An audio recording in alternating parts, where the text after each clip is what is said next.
இரும்பை இருக்கக்கூடிய மூலிகைகளே தமிழன் கண்டுபிடிச்சிருக்காங்க.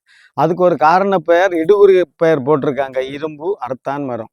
இதுக்கு பட்டைய உரிச்சு இரும்புல போட்டுட்டு யூரின் பாஸ் பண்ணா 3 நாளையில இரும்பு திரும்பாகிரும்.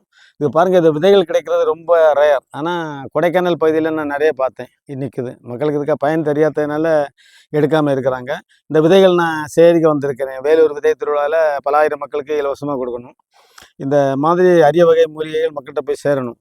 எனக்கு இதில எனக்கு இத பத்தி நெறைய ஐடியா கிடையாது. ஆனா இது முன்னொரு காலத்துல இருந்தது. இப்ப இல்ல. இதுக்கு வேர் கிடைக்குமா? எத்தன லட்சம் வேணுமோ இதுக்கு வேர் தரேன்னெல்லாம் மிகப்பெரிய கோயில்கள கேட்கறாங்க. அது எதுக்காக பயன்படுத்த போறாங்கன்னு எனக்கு தெரியாது. ஆனா எனக்கு ஒண்ணு மாத்திரம் தெரியும். இதுக்கு குச்சிய வச்சு ஒரு அடி கிடைச்சுச்சுன்னா, வாழ்க்கையில மறக்க மாட்டான். அந்த அளவுக்கு அது வலி இருக்கும். நான் என்ன நினைக்கிறேன்னா, அந்த காலத்துல மாடுகள வசப்படுத்துறதுக்கு இந்த குச்சிய யூஸ் பண்ணியிருக்க கூடும்னு நினைக்கிறேன். இது பாருங்க, இது ஃபுல்லாவே இங்க பாருங்க, இந்த எறும்பு சொடுக்கு முட்டின்னு சொல்லுவாங்க. அது கடிக்கிற இத பார்த்தீங்கன்னா, இங்க பாருங்க, அந்த வால உயர்த்தி வச்சுட்டு கடிக்கும். உயிர் போறது மாரி வலி வரும். எப்பவுமே நம்ம விதை சேகரிக்க போகும்போது, சிலவித இலவச இணைப்புகளும் நமக்கு கிடைக்கிறத சந்தோஷமா தான் ஏத்துக்கணும். செம்மையா இருக்கு பாருங்க, இரும்பு அறுத்தான் மரம்.